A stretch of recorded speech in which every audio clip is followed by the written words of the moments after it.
দিন, দিন যত বড় হচ্ছি, যত সময় যাচ্ছে ততই মাথায় মানে জ্ঞান আসছে যে এটা করলে আমার ভালো হবে, এটা করলে আমার পরিবারও ভালো হবে, এটা করলে তারা খুশি থাকবে, এটা করলে আমি খুশি থাকবো। মানে যত বড় হচ্ছি তত নিজের প্রতি দায়িত্বটা বেড়েই যাচ্ছে। তো আসসালামু আলাইকুম সবাইকে। সবাই কেমন আছেন? আশা করি ভালো আছেন। আপনাদের দোয়া এবং ভালোবাসায় আমি অনেক, অনেক ভালো আছি।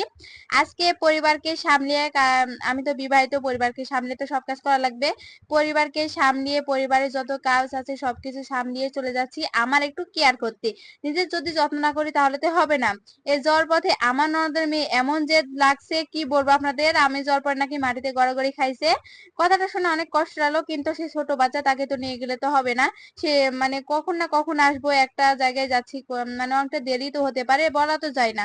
সবসময় তো মানে সময় তো একবারে ফিক্স করে তো যাওয়া যায় না। সেই জন্য সময় বের করে আমি এবং আমার শাশুড়ি আমার জন্য চলে আসছি আবারও সাদিয়াস মেকওভারে।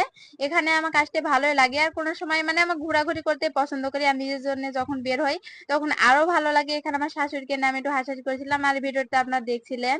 আমি কি বলেছিলাম, এখানে আমি বলছিলাম যে মানে আমি পার্লার এসেছি, কি কি করি সেটা থাকবে এ ব্লগে মানে পরবর্তী ব্লগের কথা বলছি, কিন্তু সেটাতে এখন ব্লগটা আপলোড দেবো, তো এখানে দেখতে পাচ্ছেন।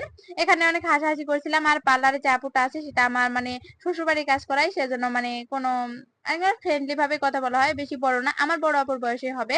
তো সেখানে আমরা অনেক গল্প ঠাট্টা করছিলাম। গল্প ঠাট্টা আমাদের কাজ করতে অনেক ভালো লাগে। এখানে আমি আসছিলাম একটু আমার মানে স্কিন কেয়ার করতে।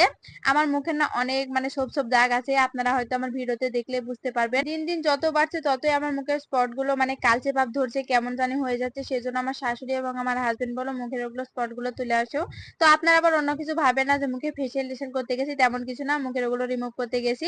এই যে আমার মুখে দেখেন, দেখতে পাচ্ছেন ছোপ ছোপ দাগ, কিন্তু এটা কিন্তু রিমুভ করার পর আপনারা হয়তো বুঝতে পারছেন মুখটা কত চকচক টান টান করছে, তাই না? আমারও তাই মনে হচ্ছে। আগে কি ছিলাম এমন কি হলাম। তারপরে আমি মানে হেয়ার কাটিংটা করতে লাগছিলাম, কারণ আমার হেয়ারে যে পরিমাণ মানে আমার চুলের আগাটা ফাটা, সেজন্য আমি চুলটা কেটে নিয়েছিলাম। আর আমার শখের চুলটা কেটে ফেলে দিল। আমার চুল ছোট, আপনারা হয়তো সবাই জানেন, সেটা নিয়ে আমার সাথে সবাই মজা করে। আমার শ্বশুর শাশুড়ি থেকে শুরু করে আমার হাজবেন্ড, আমার মানে শ্বশুর বাড়ির সবাই মজা করে। শ্বশুর বাড়ি না, আমার বাপের বাড়ির সবাই মজা করে।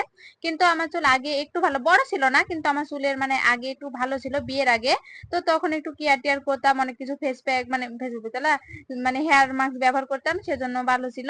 তো এখানে আমি কেটে নিয়েছিলাম চুল। আর এখানে আমার হাজবেন্ড একদিন মানে কেটে দেওয়ার ভিডিও করেছিল, যে আমি চুল কাটার, সেখানে সে এবং তার বোন মিলে আমার চুলটা মানে কস ভাবে কেটেছিল, সেজন্য চুলটা বেশি কাটা পড়ছে। ব্যাপার না, বড় হয়ে যাবে, আপনারা দোয়া করবেন আমার চুলটা যেন তাড়াতাড়ি বড় হয়ে যায়। সেখান থেকে আমরা চলে আসছি, বেশক্ষণ লাগে না, ওখানে 2-2.5 ঘন্টা লাগছে আমাদের পার্লারে। তো সেখান থেকে বেরিয়ে আমরা এখান থেকে ভাজা পোড়া কিছু কিনে নিচ্ছি। ভাজা পোড়া কেনা হয়ে গেলে এখন সোজা বাসায় চলে যাবো। সবাই ভালো থাকবেন, সুস্থ থাকবেন, দেখা হবে পরবর্তী ভিডিওতে। আল্লাহ হাফেজ।